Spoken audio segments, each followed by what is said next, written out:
इदानीं वेद स्वाध्यायो भविष्यति। अद्य यजुर्वेदस्य चतुर्थोऽध्यायस्य त्रयोविंशं मन्त्रस्य स्वाध्यायो भविष्यति। स्वाध्यायमान मन्त्रस्य समख्ये देव्या इत्येतानि प्रथमानि पदानि सन्ति। अब वेद स्वाध्याय होगा। आज यजुर्वेद के चौथे अध्याय के 23वें मंत्र का स्वाध्याय किया जाएगा। स्वाध्याय किए जाने वाले मंत्र के समख्ये देव्या ये प्रारंभिक पद हैं। ओम समख्ये देव्या धिया संदक्षिणयोरुचक्षसा माम आयुः प्रमोषिर्मो अहं तव वीरं विधेय तव देवी संदृशि। इस मंत्र के ऋषि हैं समख्ये इत्यस्य वत्स ऋषि। वाग विद्युतौ देवते आस्तार पंक्ति छंद पंचमा स्वर। एतयो कथम उपयोग कार्यं इत्युपदिश्यते। इन दोनों का किस प्रकार उपयोग करना चाहिए, इस विषय का उपदेश अगले मंत्र में किया है।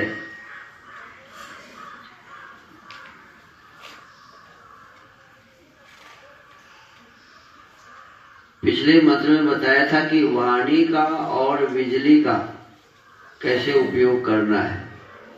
हमारे वाणी के माध्यम से हमारा कैसे उपकार होता है और बिजली के माध्यम से हमारा कैसे उपकार होता है, इसी विषय को अभी कहा जा रहा है। पदार्थ, हे विद्वान मनुष्य, जैसे अहम मैं, दक्षिणाया ज्ञान साधक अज्ञान नाशक उरुचक्षसा बहुत प्रकट वचन व दर्शन युक्त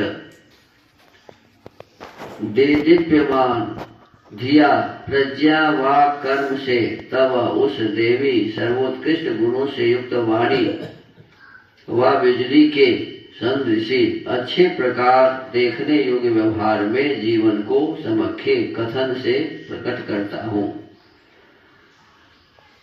देखिए, वाणी के संबंध में इसमें बताया और बिजली के संबंध में, दोनों के संबंध में बताया कि ये क्या होना चाहिए।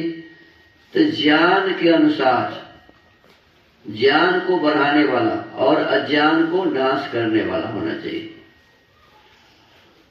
और दर्शन युक्त, जो हमें, जिसको हम अभी तक दर्शन नहीं किए हैं, जाने नहीं, उसको जनाने वाला हो।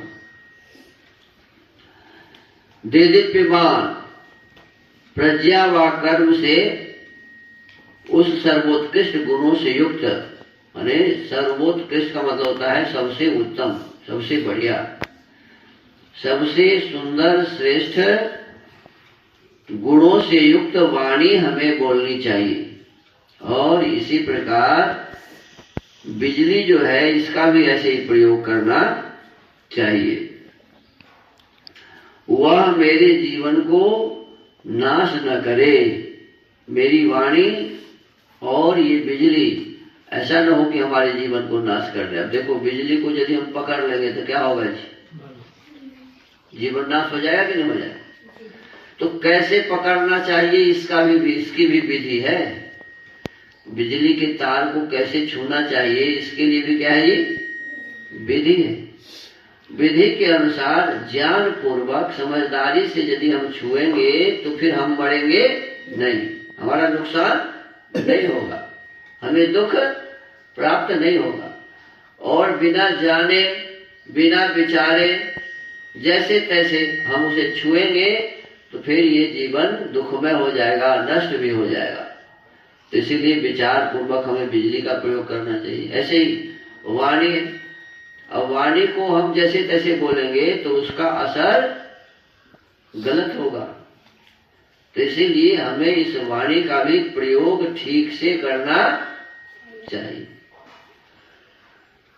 एक कवि कहते ना, ऐसी वाणी बोलिए मन का आपा खोए, औरन को शीतल करे आपो शीतल, जिससे दूसरों को भी सुख पहुंचे और स्वयं भी सुख पहुंचे, इस प्रकार की वाणी बोलनी चाहिए।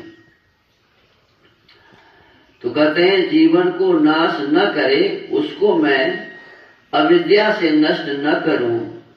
हे सबके मित्र, यदि हमारे भीतर अविद्या है तो अविद्या के माध्यम से बढ़िया चीज भी नष्ट हो सकता है। इसीलिए कहते हैं कि अविद्या से उसे नष्ट न करूं। हे सबके मित्र, अन्याय से आपके शूरवीर को प्राप्त न हो। कहते हैं किसी भी प्रकार के अन्याय से हम किसी कार्य को न करें।